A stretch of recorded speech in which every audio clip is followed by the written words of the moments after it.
¿Qué tal? Muy buenas tardes, amigos y amigas internautas. Qué bueno que nos acompañan en una nueva emisión de su programa El Salvador Today. En una tarde lluviosa de viernes queremos de verdad agradecerles que se tomen el tiempo para que nos permitan llegar hasta donde ustedes estén, ya sea sus casas, sus oficinas o incluso de camino, solo oyendo, ¿verdad?, a través de sus diferentes dispositivos. Este día quiero dar la bienvenida a un experto en prevención de violencia y en cultura de paz. Se trata del licenciado Juan Carlos Torres y lo hemos invitado este día. Primero que nada, licenciado, muchísimas gracias por estar aquí. Hoy los toca saludar desde lejos porque seguimos afectados por esta pandemia, pero primero que nada, bienvenido. Muchas gracias. Buenas tardes a todos, a los que nos van escuchando, a los que nos pueden ver. Gracias por la invitación y para mí es un honor poder aportar desde ese espacio de opinión en esta entrevista algunas recomendaciones o algunas reflexiones sobre lo que significa este tipo de violencia.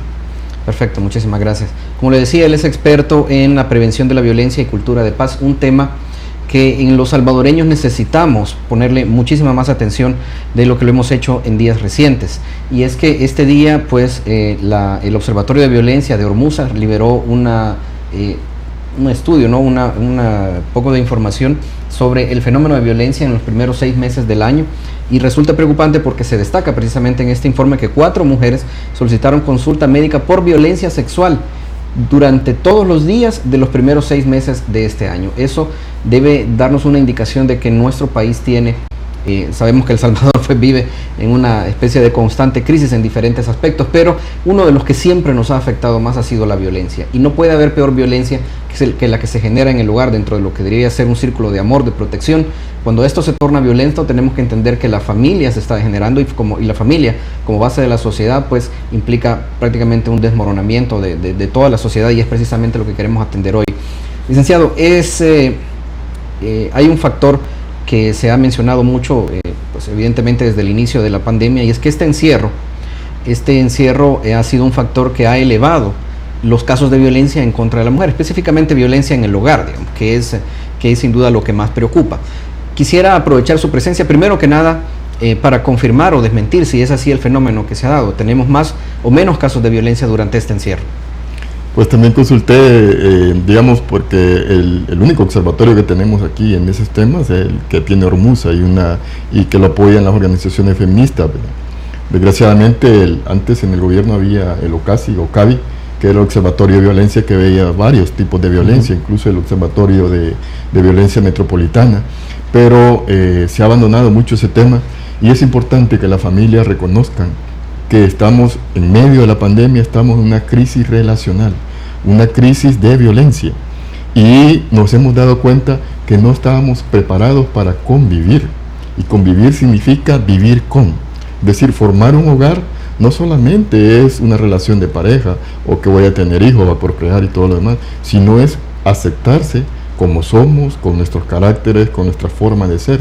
Pero eso pocas veces, en medio de todo el ruido de la rutina, del diario vivir, del trabajo, uno salía a las 5 y regresaba a las 7, 8 de la noche, nunca estaba en la casa. Pero ahora que estamos en la casa, hasta nuestros hijos a veces no nos soportan, porque simplemente queremos ejercer un poder que no estábamos ejerciendo. Se lo dejamos a la abuelita o a la persona que nos ayudaba, que nos colaboraba con el trabajo doméstico, la crianza. Esto, a ver, es revelador la forma en que usted lo plantea. Realmente no habíamos, digamos, tal vez, yo en lo personal creo que no lo había planteado de esa forma, pero en efecto como que la convivencia parecía, o se nos había vuelto una especie de situación intermitente, no solo ocurría de momentos, solo por ratos, solo era de comer y después ir a dormir, ¿no? Una especie de relleno, por decirlo así, en nuestra cotidianidad. Esto, a ver, es primero, ¿cómo llegamos a eso? Y segundo, ¿cómo lo corregimos? Porque en realidad resulta grave. Uno forma una familia pues para tener un entorno seguro, donde disfrutar, donde descansar y hacer todo lo demás. Pero si hemos llegado a esto, algo estamos haciendo mal. La Constitución de la República pone la familia como la base del Estado. Es la base de la sociedad, la familia. Y entonces, pero desgraciadamente, si usted ve, no tenemos una Secretaría de la Familia, o sea, que esté pendiente de la educación y todo.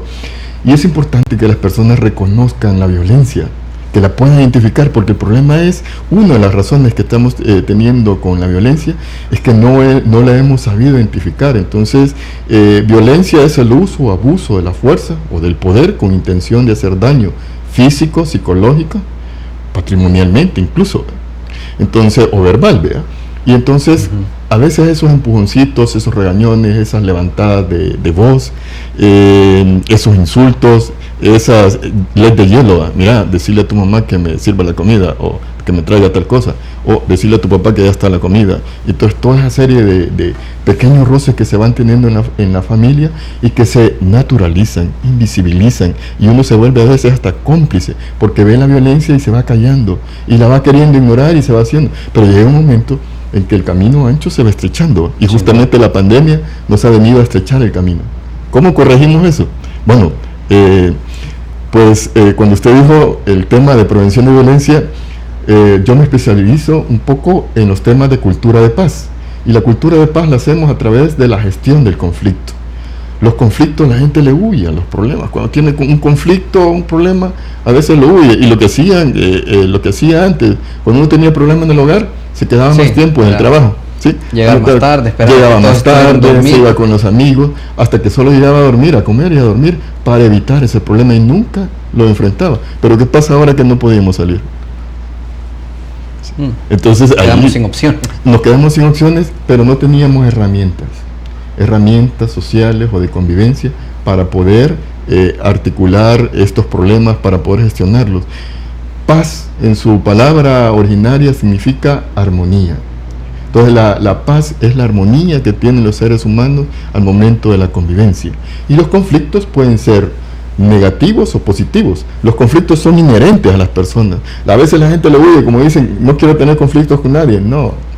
O puedo estar en conflicto con la gente y en paz con Dios. No. Los conflictos son motores de cambio. Significa que si yo tengo un conflicto, estoy confrontado con una realidad, con una persona, con problemas de comunicación, con problemas de recursos, y entonces estoy incómodo, pero debo de ponerle atención y no actuar de forma violenta, que eso es lo que nos está incrementando también los homicidios y todo el tema de violencia. Esto, a ver, la situación como usted la explica, es decir, los conflictos son inherentes, no se puede evitar. Hay filósofos que dicen que la realidad se define a través del conflicto. entendiéndolo de esta forma, pareciera que el problema es entonces cómo lidiamos con esos conflictos, es decir, cómo los procesamos, porque evidentemente van a llegar, hay que saber darles trámite, por decirlo de algún modo. Ahora bien, como que la parte que nos falla entonces es precisamente esa, la inteligencia emocional, la inteligencia social también, para poder llevar adelante estas situaciones sin que desborden en situaciones de violencia. ¿En qué parte, de qué porción de la educación, si la tomamos o si hablamos primordialmente de educación formal, o tal vez no creo que sea suficiente hablar de educación formal en la escuela, sino que sin duda esto es algo que viene del hogar, ¿no? Acláremelo, por favor. Sí, digamos, podría ser una educación integral. Ajá. Entonces, que tiene que ver con los valores, con la moral, con la formación de competencias y todo, una formación, digamos, en la escuela. Pero la educación va más allá, la educación es liberadora, es la que nos muestra el camino, es cuando uno va aprendiendo a adaptarse y a coexistir o a convivir en el medio ambiente. Entonces, el problema de la violencia viene en que, digamos, hay una teoría de conflicto de Galton, por ejemplo, que habla de que hay 3 tipos de violencia: la violencia directa, que termina en homicidios; la violencia estructural, que son todos aquellos tipos de violencia sistémica, es decir, el sistema me lleva a la pobreza, a la exclusión, no me permite superarme y me mantiene, digamos, en carencias. Pero también está la violencia cultural, es aquella que permite, que acepta la violencia como tal. Es que los fines de semana cuando pelean las parejas, es que a ella eso le gusta, o él es así de violento, entonces, y la sociedad lo va aceptando. Y ahí viene el tema de educación. ¿Cómo están aprendiendo nuestros hijos y nuestras hijas a convivir en el hogar? Cuando yo trabajaba en las comunidades de alto riesgo, veía que lo que más me costaba aliviar tenía grupos de niños y grupos de jóvenes. Y todo lo que más me costaba aliviar era cuando dejaba solo a los niños. Se empujaban, se golpeaban, se insultaban. Entonces ¿y a dónde aprendieron esto? A veces algunos todavía no habían ido a la escuela. ¿A dónde habían aprendido? En el hogar.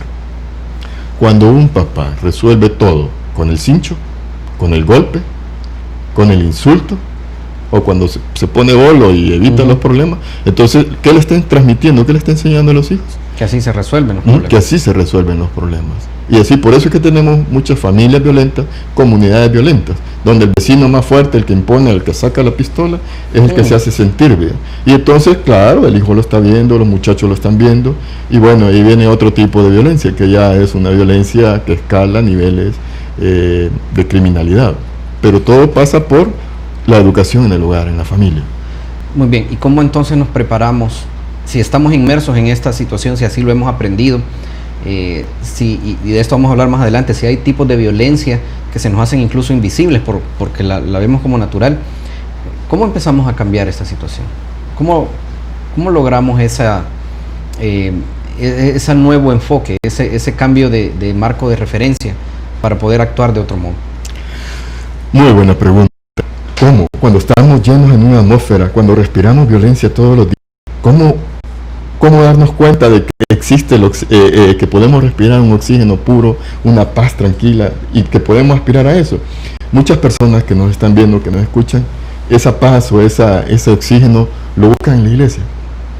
Y se van y dejan a su familia ahí y ellos se van a la iglesia, a otro lado. Entonces, pero al vuelven al mismo infierno. Entonces lo primero es caer en conciencia de que hay un problema.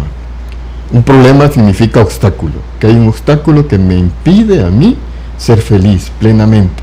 Y cuando uno comienza a ver los conflictos, los problemas, se da cuenta que muchas personas lo que hacen es evadir el problema, pueden huir del problema y pueden renunciar también, ceder. ¿Han visto ustedes muchas personas que no son felices en sus hogares porque renunciaron a ser lo que eran? A sus sueños, a todo por complacer al hombre o a la pareja, porque les prohíbe salir, porque les prohíbe no hables con esa persona, no salgas aquí, no vayas allá. Si una persona quiere trabajar para tener un hogar más fuerte y viene alguien y se lo prohíbe, y si quiere salir con sus amigos, con sus amigas, pero alguien le dice no va, entonces se adueña de la vida.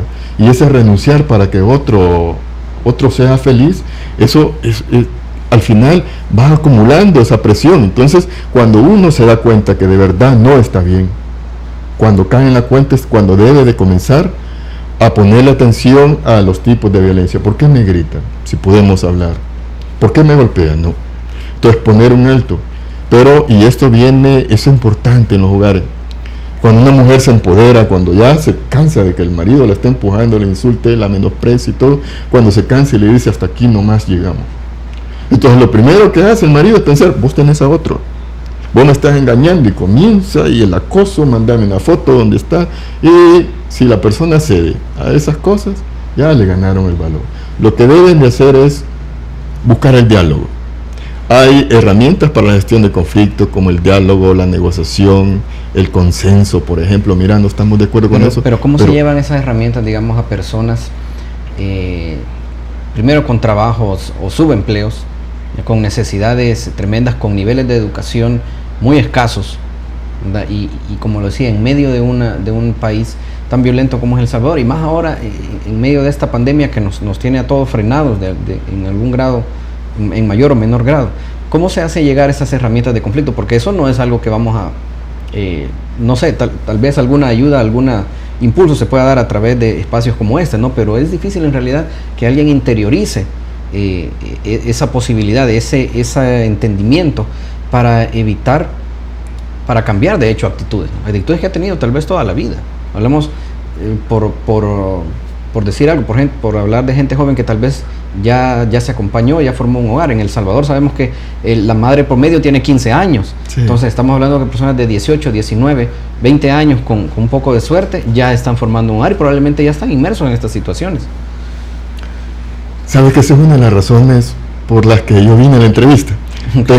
No salgo desde marzo y no he aceptado salir a ir a reuniones o algún evento por eso mismo, por guardar la cuarentena, pero me sacó el problema cuando hablamos sobre el tema que podíamos tratar, me sacó a mí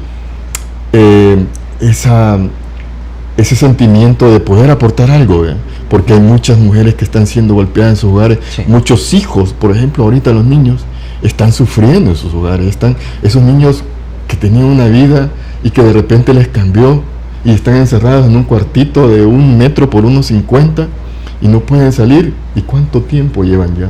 ¿Y qué hace la mamá a veces? La violencia va escalando, ¿verdad? Y a veces si el esposo o la pareja le grita, se queda estresada esta persona y se va a desquitar con el que tiene. Por eso la violencia es el uso o abuso del poder, uh-huh. Con el que siente que tiene poder. Y entonces ustedes pueden ver que hay niños que maltratan a sus mascotas, a sus hermanos. Entonces ese ambiente se va acumulando. Entonces una de las primeras cosas que yo podría sugerir es buscar el diálogo. Hablen con la persona que de verdad les está haciendo daño y háganle ver que les está haciendo daño. Entonces busquen los espacios, el momento. Muchas veces cuando están los hijos ahí en medio es difícil, esperen que se duerman, desvélense un ratito, pero dialoguen, hablen de las cosas que les están afectando. A veces el conflicto significa, la palabra conflictos significa confrontación, y a veces las confrontaciones o los tipos de conflictos vienen por una mala comunicación, por una percepción. Yo pienso que esa persona cree esto, o me ve de menos, o solo porque ella tiene más y me siento menos, y ahí van acumulando esas tensiones que si no las saben tratar, escalan a niveles de violencia física, verbal o psicológica. El círculo de la violencia es sin duda bastante complejo, pienso yo, de entender. Y aprovecho para hacer el comentario. Yo conocí el caso de una amiga muy cercana que terminó, por ejemplo, divorciándose porque ella, como emprendedora, digamos, logró un estatus económico uh-huh. mejor que el que tenía el esposo, y el esposo parecía resentir eso, ¿verdad? Entonces, yo tengo que decirle que encuentro en eso un sinsentido, pues, o un contrasentido al entender que la familia es una unidad, ¿verdad? Entonces no debería ser no debería entenderse, digamos, que si de pronto sea la mamá o sea la esposa o la mujer la que logra mayores ingresos que el hombre, debería ser un factor, pero lo es. Y es como, digamos, realmente extraño tener que explicar que no es así o no debe ser así. Porque evidentemente las situaciones estas se dan por cómo vemos el mundo, cómo lo entendemos, además, ¿no? Este tema de la violencia es... ¿en qué grado y en qué medida resultado directo de nuestra visión machista o machista del mundo, digamos, o por lo menos en la que entendemos que debemos los hombres ser dominantes por alguna extraña razón por la que nunca hemos consultado, no solo nos dijeron que así debía ser. Sí, la ideología de género o la perspectiva de género, por ejemplo, habla del machismo que es el hombre dominante, ¿verdad? El que, miren, un hombre puede ser, y a veces las mujeres se equivocan, porque aquel que piensan que es un caballero, que les abre la puerta del vehículo y que está atento, pero ese caballero después se les convierte en bandido, pues, cuando quiere controlarlas, cuando cada paso, cuando vuelve a ver, ¿y por qué está viendo ese hombre? Entonces cuando se vuelve macho controlador, ¿verdad? O, por ejemplo, el hombre fue formado como el proveedor de la casa. ¿Qué pasa cuando el hombre se queda sin trabajo? Cuando no puede suplir las necesidades del hogar y es la pareja, la mujer, la quien lleva esa. Entonces se siente menos, se siente frustrado, y en lugar de considerar que tiene un patrimonio familiar y qué bueno que mi pareja, ahora yo me encargo de cuidar a los niños, yo lavo los trastes, yo me encargo de la limpieza, o sea, los roles pueden cambiar, pero deben de ser aceptados, no impuestos, porque si no, volvemos a hacer el círculo de la violencia. Entonces cuando vienen los golpes, la luna de miel, que se reconcilian, no, perdóname que te grité, y luego una vez vuelve a caer, pero esas frustraciones que no han salido. A veces la violencia, hay una violencia oculta. Entonces uno puede ver esos pequeños males entendidos, ese mal humor que tienen a veces los hombres, de que se hacen los bravos, ¿ve? Pero solo es, digamos, lo que puede ver del hielo, pero abajo es un témpano tan grande que muchas veces hay una violencia oculta, y esa violencia es la que cuando viene a explotar se acumula tanta tensión que termina en crímenes, en violencia. Entonces una mujer debe saber que si su esposo le empujó, le gritó y la golpeó por primera vez, hasta ahí. De hecho, por ahí creo que ahorita está circulando esa parte unas imágenes de una señora golpeada. No permitan eso. Cuando, y voy con las parejas jóvenes, cuando un jovencito les dice, pero mira, yo soy celoso, pero quiero que andes conmigo, no digan, tenés un problema de inseguridad, nos vemos, arreglarlo primero y después hablamos. Pónganse con dignidad, no permitan que nadie les robe la vida es muy corta y muy hermosa para desgastarse y perderla. Pensar que una persona va a cambiar de la nada es imposible, no resulta así. No, o tiene que dar señales claras, o lo mejor es terminar la relación. Hay un factor que creo yo que se puede tal vez potenciar, pero que encuentra una dificultad siempre en esa percepción o esa idea, digamos, tal vez equivocada que tenemos a veces, y es la terapia de pareja, ¿no? Yo estoy, y esto es una mera percepción, entendería me disculpan si me equivoco, pero entiendo que no hay en El Salvador demasiados o suficientes especialistas, o incluso una atención que viniera del Estado, digamos, que se preocupe directamente o atienda directamente los problemas de pareja. Como que no está, digamos, no hay mucha demanda, entonces por eso evidentemente tampoco se genera oferta al respecto, ¿no? Demanda creo que sí hay mucha. El problema es que la gente no consulta con los especialistas en la salud mental, ¿ve? Entonces los psicólogos y los psiquiatras están preparados para eso, pues. El enfoque que yo le estoy dando es un enfoque social de los conflictos, ¿ve? No es un enfoque psicológico. Claro. Entonces por eso le hablé de que los conflictos eran inherentes al actuar, al día a día social de las personas, las relaciones humanas, pero hay conflictos intrapersonales e interpersonales. Los intrapersonales son donde uno no está alegre consigo mismo, pues no está bien consigo mismo, tiene conflictos internos, pero eso se tratan ya con un especialista en salud mental. Pero los conflictos interpersonales, los relacionales, los de pareja, sí creo que valdría la pena una consejería familiar. Desgraciadamente todavía el Estado no está invirtiendo en estos espacios, y los centros que tenemos, como los centros escolares de socialización, como centros escolares, como iglesias, pues iglesia evangélica, católica, deberían de tener un consejero familiar que ayude a la terapia de parejas, para que a veces una pareja acepte ir a terapia es porque ya aceptó que tiene un problema, y lo primero es aceptar que hay problemas. De ahí, así es la solución de todo problema, ¿no? A ver, esto quisiera aprovechar la mención que usted hace, ¿no? Hay diferentes espacios de convivencia que pues están, y principalmente las escuelas, que están bajo la tutela del Estado. En ese sentido, y para ser muy justos, ¿no? ¿Qué fortalezas y qué debilidades tiene actualmente el Estado salvadoreño? ¿Qué proyectos conoce usted tal vez que sería bueno reforzar más en el sentido de ir previniendo precisamente la violencia? Y le pregunto porque, así como Ormuza y otras organizaciones también afines, denuncian que en la gran mayoría de los casos, ¿no?, las mujeres cuando denuncian situaciones de violencia terminan revictimizadas, además porque de algún modo se les hacen preguntas, comentarios, señalamientos que descargan sobre la víctima la responsabilidad de los hechos.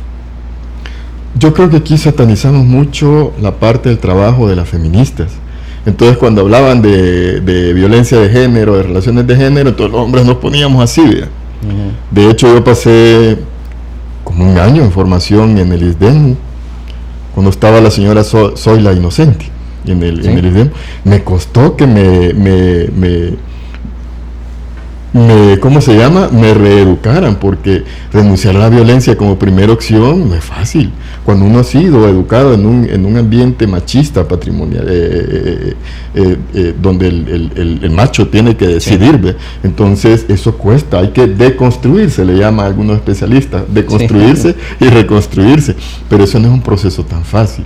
Por eso yo les decía, digamos, a las organizaciones feministas, trabajen en machista, quiten al macho lo violento.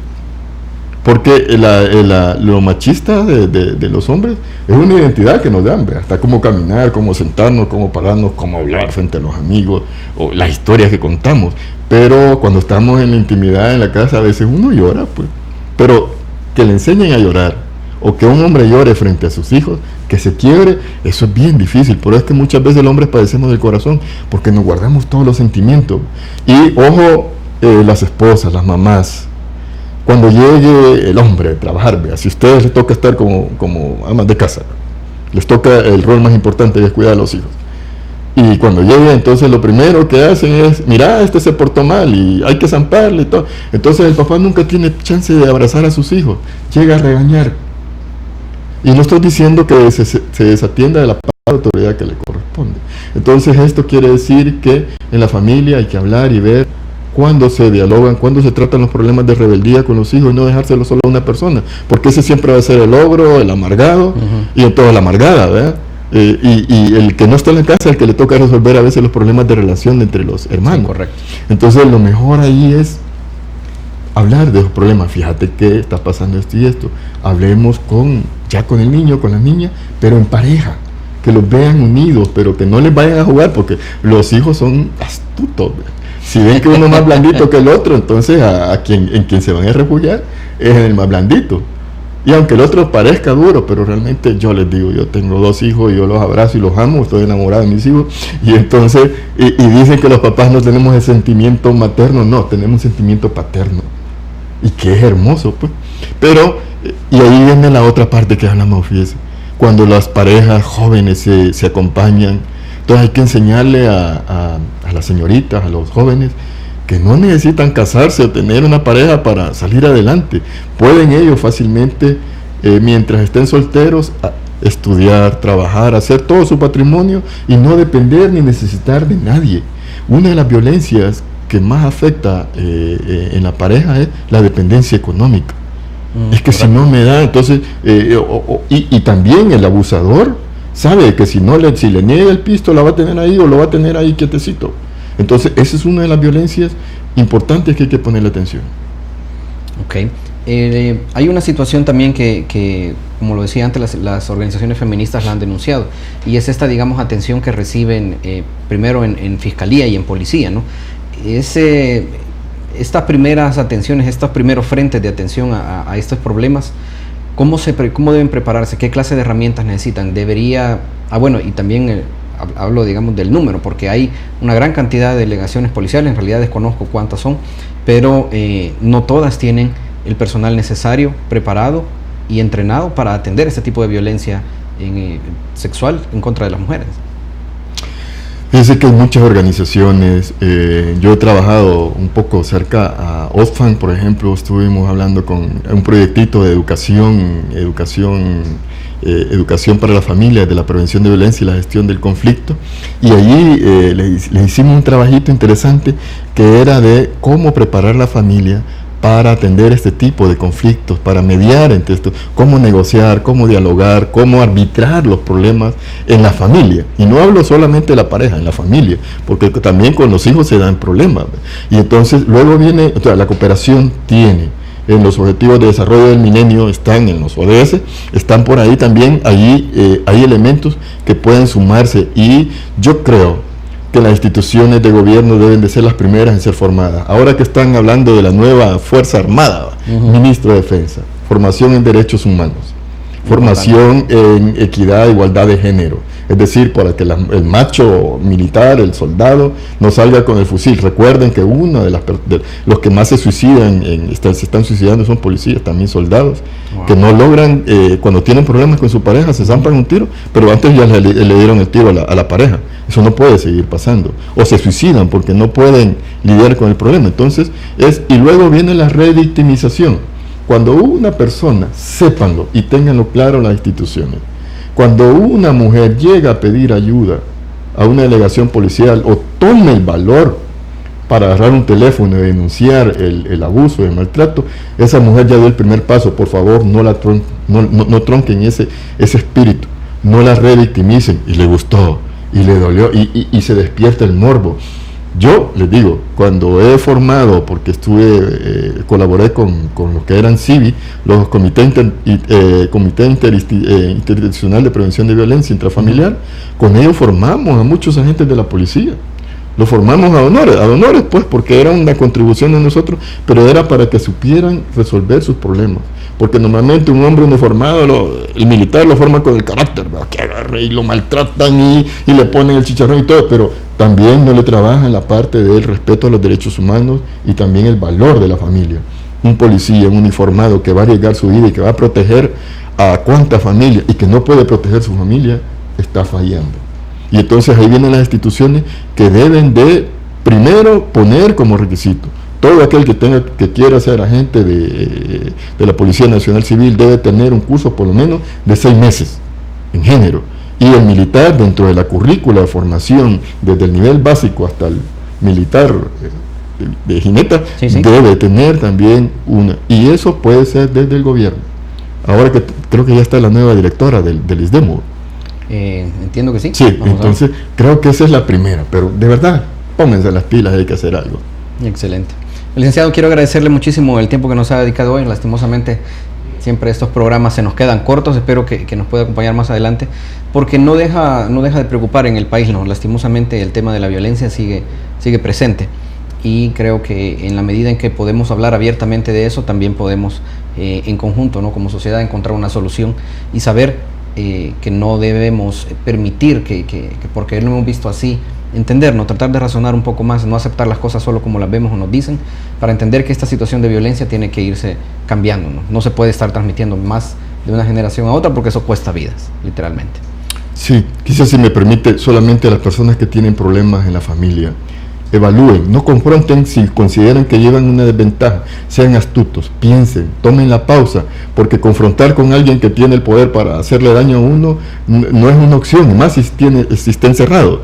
Entonces, y a los hijos, las mamás es un tesoro irreemplazable, nunca van a volver a tener una persona a quien los va a amar tanto como una madre. Por favor, respétenla, obedézcanle y cuiden al viejo también, no lo hagan maduro, abrácenlo y demuéstrenle que con el amor se puede cambiar cualquier carácter. Muchas gracias por la invitación. Gracias. Quiero despedirme nada más leyendo un fragmento del informe que presentó hoy Ormuza, y es que señala datos del Ministerio de Justicia y Seguridad Pública, que dice que el 50% de la violencia sexual ocurre precisamente en casa, ¿no? Esto es bastante tremendo, y de ahí que se haya incrementado los números a partir del confinamiento. También señala que el Fondo de Población de las Naciones Unidas estima que para El Salvador, en los 6 meses que llevamos de confinamiento con una interrupción moderada, al menos 53,000 mujeres no podrán utilizar métodos anticonceptivos, y habrá por lo menos 11,000 embarazos no planeados. Oiga, estos datos son bien tremendos. Dice que a junio del 2020 se registraron 258 embarazos de niñas de 10 a 14 años. 6,851 corresponden al grupo de 15 a 19 años. Yo entendería que todos estos embarazos en menores de 18 años además constituyen delito. Sí. Y bueno, también es el llamado para las instituciones para las instituciones de justicia, ¿no?, que tienen un reto grande en parar este fenómeno que lastimosamente a veces se pasa de largo, ¿no? Es tremendo en realidad pensar en la cantidad de niñas que están sufriendo por estas situaciones a veces impuestas, y que a veces se les obliga, ¿no?, a acompañarse con el agresor. Sí. ¿No? Esto es otra situación que tenemos. Podemos aprovechar otro programa para discutir de eso, porque qué tremendo. Sí, de nuevo, muchísimas gracias, licenciado. Bueno, muchas gracias por la invitación y espero volver a compartir con ustedes en este espacio. Ha sido muy interesante, gracias. Gracias también a ustedes, amigos y amigas internautas, que bueno que han podido acompañarnos. Quiero aprovechar los últimos segundos para recordarle que la mascarilla debe utilizarse de forma correcta, cubriendo desde la nariz hasta el mentón. Y además, como siempre les decimos, el costo de desentenderse de la política es ser gobernado por lo peor que la sociedad tiene para ofrecernos. Será hasta la próxima.